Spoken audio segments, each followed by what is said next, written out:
All right, if your business takes credit or debit cards, then you're going to want to listen up. We're about to break down payment card security, a topic that I know can feel a little complex, but it's absolutely crucial for protecting your business and, of course, your customers. You know, the famous bank robber Willie Sutton had this incredibly simple, brutally honest answer when someone asked him why he did what he did. He went where the money was. It's a pretty famous line, right? And it actually sets up a perfect analogy for where we are today. See, these days, criminals have figured out that banks aren't the only vaults worth hitting. For them, your business is the new bank. And the scary part is, with lax security, it's just way too easy for criminals to steal personal financial information right from your payment systems. And the scale of this is, well, it's just staggering. This number right here, that's how many sensitive records were breached between 2005 and 2014. And that's not just some random statistic. It's a massive, direct transfer of wealth from businesses and customers straight into the pockets of criminals. So what does that mean? It means you, the merchant, are right there on the front line. And vulnerabilities, these weak spots, can pop up just about anywhere, at your sales terminal, on your computers, through a wireless hotspot, or even in dusty old paper records. Now, this is where it gets really, really interesting.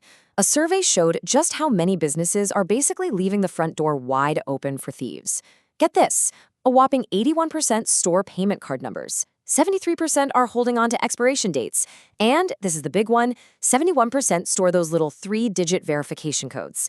I mean, these might feel like normal business practices, but they're incredibly risky behaviors that turn your systems into an absolute goldmine for data thieves.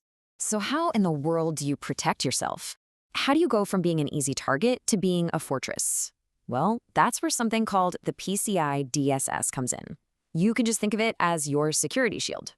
The Payment Card Industry Data Security Standard, or PCI DSS for short, is basically the global rulebook. If you accept or process payment cards in any way, shape, or form, this standard applies to you. It's a set of technical requirements and best practices designed specifically to protect cardholder data. And let's be clear, this isn't some optional guideline. It was created, and is still managed, by the biggest names in the game: American Express, Discover, JCB, MasterCard, and Visa. All these huge competitors actually came together to create one single standard. Why? Because they know that a security failure at just one business damages trust in the entire system. Okay, I know global data security standard can sound pretty intimidating, but I want to break it down for you because it's not just some giant, scary checklist of technical rules. It's actually a blueprint for security. At its very core, the whole standard is built around just 6 logical, common-sense goals. And once you understand these, the whole philosophy behind PCI compliance really starts to click. Okay, so here are the 6 goals. First up, build and maintain a secure network. We're talking firewalls and strong, unique passwords. Second, protect cardholder data by encrypting it. Third, maintain a vulnerability management program, which means keeping your antivirus software up to date. Fourth, implement strong access controls, so you limit who can actually see sensitive data. Fifth, regularly monitor and test your networks. And finally, number 6, maintain an information security policy. You see, when you break it down like this, it all just makes sense. But just knowing these goals is only half the battle. Probably the biggest mistake businesses make is treating compliance like it's a one-and-done project. It is not. It's an ongoing process. The PCI Council actually breaks this down into a really simple 3-step cycle. First, you assess. You find your cardholder data, and you identify any vulnerabilities. Then, you repair.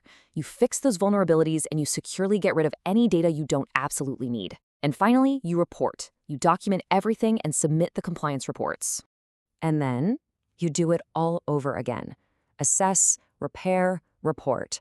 It's a continuous loop. See, security isn't a state you achieve once and then you're done.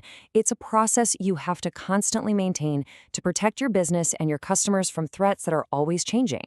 All right, so you get the why and what. But what about the how? Let's talk about your first real steps on this journey to becoming compliant. The good news is, you don't have to figure all this out by yourself. There are tools designed to guide you. For many businesses, the starting point is something called the Self-Assessment Questionnaire, or SAQ. It's basically a tool that helps you check your own compliance. Now, for more complex situations, there are expert assessors and scanning vendors. But for most people, the SAQ is where the journey begins.